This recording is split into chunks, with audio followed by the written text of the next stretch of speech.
basta pensar en el Cristo de la buena muerte de los legionarios y ir más lejos, ¿verdad? Aquí la religiosidad es absolutamente fundamental también, porque además es por lo que están combatiendo en realidad. En la época, lo que legitima a la corona en España es la cruz y es la fe. Y el soldado de los tercios está defendiendo eso. Está defendiendo una civilización, aunque ninguno seguramente lo sentiría así, ¿verdad? Una civilización que es la civilización cristiana frente a otros, frente a los protestantes o frente a los turcos. Así que tenemos elemento nacional, elemento religioso, elemento social, ese ascensor social que significa el ser soldado, y la capacidad de innovación permanente.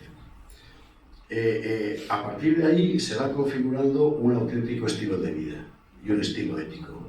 Decía Ernst Junger, un gran escritor y soldado alemán, que hay cierto tipo de grupos humanos que han conformado la mentalidad de varias generaciones, y ponía el ejemplo de la caballería francesa, es verdad, el espejo de la nobleza en su época, el Estado Mayor prusiano, es una referencia evidente, la Marina británica, es verdad, y los tercios también, precisamente por este bagaje ético que incorporan, y cuyo mejor ejemplo, sin duda, es el famoso poema de Calderón de la Barca, que todos conocéis, esta república que veis, este ejército que veis bajo el hielo y el calor, la república mejor y más política del mundo, que termina con aquello de que la milicia es una religión de hombres soldados. Ese código ético perfectamente plasmado en ese poema, y que no sé ahora, pero en la época en que yo era soldado estaba en todos los cuarteles escrito en la pared, ¿verdad?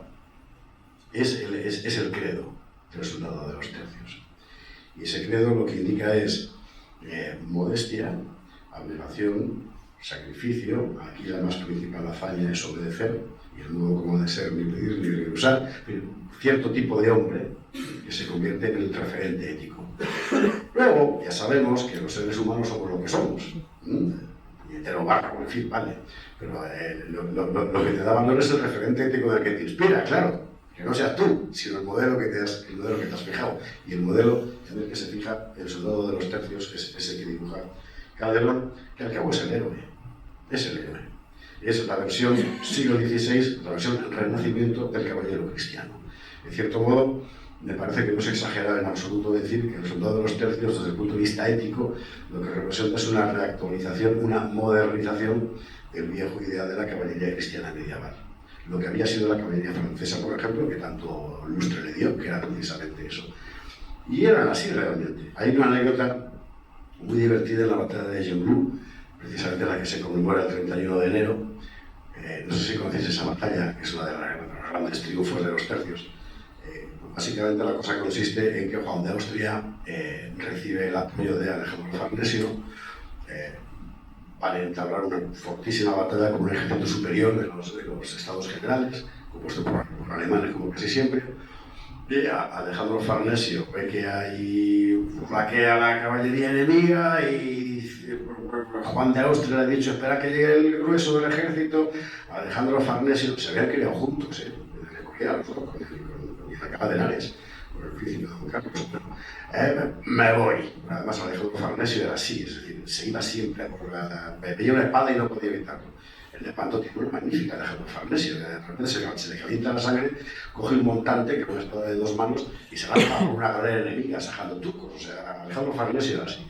Ve que aquellos flaquean, mira para atrás, ve que no le está viendo el jefe, que era Juan de Austria, me voy.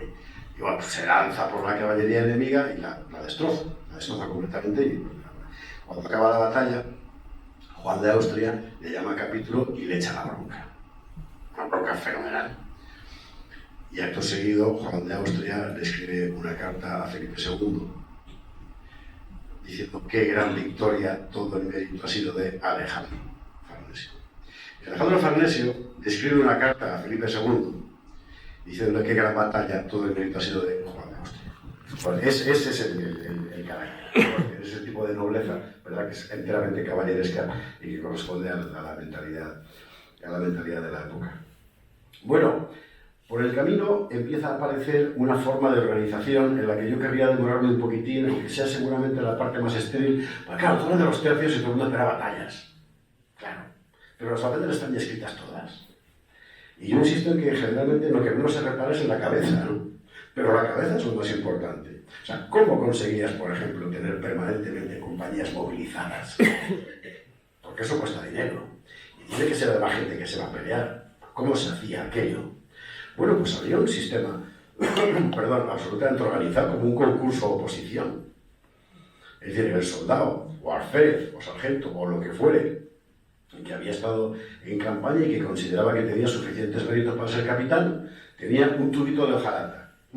Y en el tubito de hojalata le pedía a sus jefes su hoja de servicios y que se lo firmaran. Bueno, entonces cada vez que se llamaba a formar compañías, el soldado en cuestión iba con su tubito de hojalata, con las hojas de servicios, taponada, y se presentaba al Consejo de Guerra de la Corona para ser capitán. Y el Consejo de Guerra lo examinaba. Y si veía suficientes méritos, le concedía la posibilidad de ser capitán. Y si no, no, hasta la siguiente. Una vez que te habían dado el permiso para ser capitán, tú ya podías montar tu compañía. Y aquí ya, como era todo en la España de aquel tiempo, era pura iniciativa privada. O sea, mi ley estaría encantado. Porque todo era enteramente a responsabilidad de uno.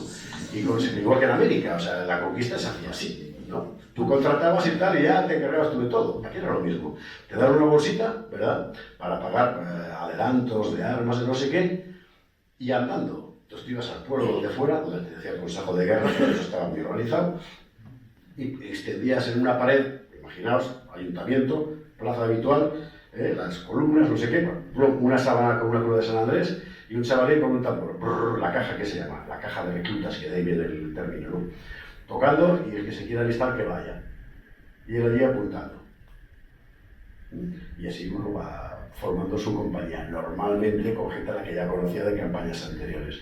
Y así terminabas con una compañía hecha. Y con eso te ibas a donde te hubieran mandado. De tal forma que delegando el poder extraordinariamente, conseguirías permanentemente una situación movilizada. Además, iba a estar movilizada siempre, porque esta es otra. Se acabó la gente sola. Y se acabó también de contratar mercenarios porque normalmente tenían cierta frecuencia, cierta tendencia a cambiar de bando. Así que aparece por primera vez no solo un ejército militario, no solo un ejército profesional, no solo un ejército nacional, sino que es un ejército permanente. Y esta va a ser la clave de la defensa de los territorios imperiales, también cuando no haya emperador, Carlos I abdica en Felipe II, y haya que mantener unos territorios inmensos con soldados capaces de movilizarse en cualquier punto y en cualquier momento. Si os imagináis gráficamente el mapa de las posesiones europeas de España en aquel momento, veréis que hay un arco desde Flandes, pasando por Franco, Condado, Milán, Italia, hasta el norte de África. En torno a ese arco, está moviéndose permanentemente todos los tercios, continuamente. En Flandes, en principio, no, porque no hacía falta, aquello se convierte en una guerra civil y haya que llevar tropas españolas también ahí. Y el arco será completo. Vamos a mover miles de hombres permanentemente en una ruta enorme, desde Túnez, o desde Bujía, Burán, hasta Flandes, es una proeza. Y es una proeza que se consigue fundamentalmente con una organización. Y el ejemplo mayor, nunca hasta la fecha igualado, y después de organización, es lo que significó el Imperio Español. El Imperio Español que hay que abrir cuando, a consecuencia del levantamiento de los partidistas en Flandes, hay que llevar tropas allá, como las tropas del lugar no bastan, y entonces hay que llevar soldados españoles que están capturados en Italia, pero por mar no se puede porque los ingleses y los holandeses controlan el control. Y entonces hay que hacer algo que en la época era sencillamente sobrehumano, que era abrir un camino capaz de transportar miles de hombres, que no solo los soldados, eran los soldados, la artillería, los caballos, las mulas, las familias, los curas, los cirujanos, las prostitutas, los verduleros, o sea, todo, o sea, miles de personas en un viaje desde Milán hasta Bruselas, cruzando los Alpes, el Jura, los Vosgos, las Ardenas, y hasta la Segunda Guerra Mundial se consideró impenetrable. No es capaz de soportar todo eso. Y empiezo con desde el punto de vista logístico, dice el general Muro, más estratégico que logístico, si es absolutamente fascinante. Es que tienes que inventarte caminos capaces de soportar el paso de los cañones donde son. Es que tienes que inventarte puentes capaces de soportar el paso de carros cargados de arcabuces, señoras, cerdos, yo qué sé, en lugares donde hay ríos como los que son cruzados, en su caso, el ganado no cruzaba. Y todo eso empieza a hacerse bajo la dirección del duque de Alba con una tarea de carácter científico y técnico descomunal. Porque en las primeras expediciones que parten de Milán hasta Bruselas no va solo petróleo, va una especie de pequeño ejército de cartógrafos, dibujantes, ingenieros que van dibujando lo que encuentran, tomando medidas y construyendo al mismo tiempo que van avanzando técnicamente el mundo. Y cada vez que un tercio se movía, era un pueblo en marcha lo que se movía. Y así se consigue convertir aquellos parajes antes inhóspitos en un camino transitable que además tenía que pasar necesariamente por territorios parques. No podía meter enemigo. Una vez en la Lorena, bueno, no sabe, pero normalmente tenía que ser por territorio controlado por la Como era territorio controlado por la Corona española, tampoco podía poner a la gente a saquear a comer. ¿Cómo se organizaba eso? Se empieza otra tarea de organización suplementaria de carácter económico que consiste en que antes de salir, unos meses antes de salir, el gobernador del lugar de partida, que fue Milán, ya fuera Bruselas, manda un comisionado. Y el comisionado va haciendo el camino y va visitando los diferentes municipios. Y en los municipios habla con los alcaldes y convoca a los comerciantes. Y entonces hacen subastas. Y la gente empuja por ser el que va a habituallar a los tercios seguras. Va a comprar un por supuesto, con el dinero por delante, ¿no? De tal forma que el camino español se convierte no solo en una ruta desde el punto de vista militar, logística de gran importancia, sino además desde el punto de vista comercial, un territorio, que se trata de pueblos de gente que va allí precisamente a habituallar a los soldados y que viven fundamentalmente de eso. Y este prodigio duró un montón de años. Las cifras de la cantidad de gente que se calcula que cruzó muchos países, todo el tiempo que estuvo abierto, incluso cuando hubo que encontrar variantes por el cambio de las circunstancias políticas. Todo esto, insisto, fundamentalmente es organización y cabeza. Normalmente, repito, los territorios pensando siempre en el Santa Carlitos, en Juliano, ¿verdad? Y es verdad, es muy importante. Pero todo habría sido inconcebible si no fueran los gigantescos de capacidad de innovación, de capacidad técnica, de adaptación de cada nuevo conocimiento al arte de la guerra.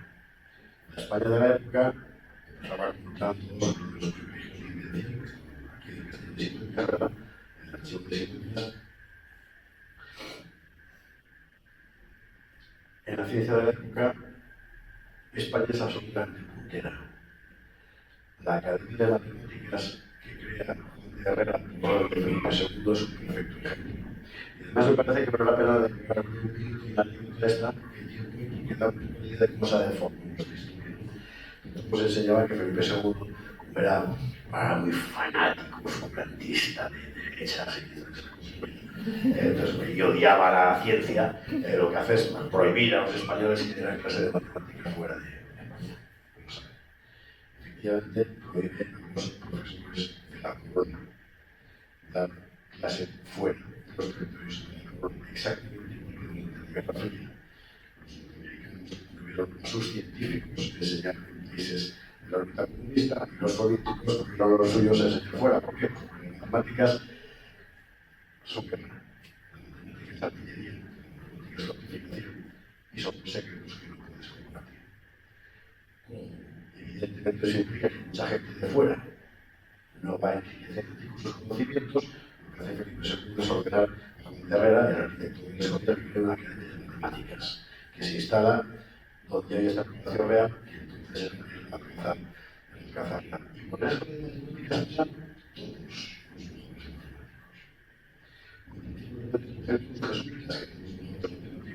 hasta el punto de que hay batallas donde los jesuitas están haciendo la artillería, porque la artillería son matemáticas. Claro. Es eso, es esa capacidad para la incorporación de conocimiento técnico a la vida.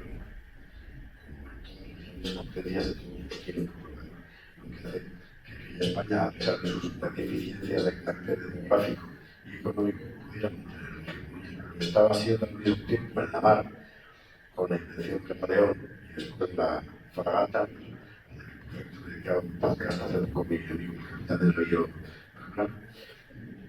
Y lo fue en la fortificación. Cuando ves los despliegues de ingenieros en las batallas, desde Cerillona con el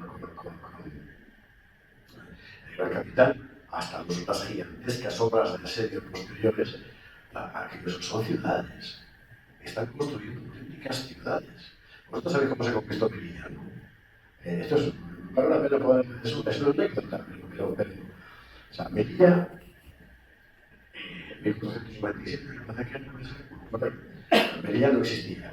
O sea, había sido en su tiempo una ciudad, llevaba muchísimo tiempo abandonada, 200 años, 300 años, y solo había unas ruinas y unos rebaños de cabras con bastones bereberes.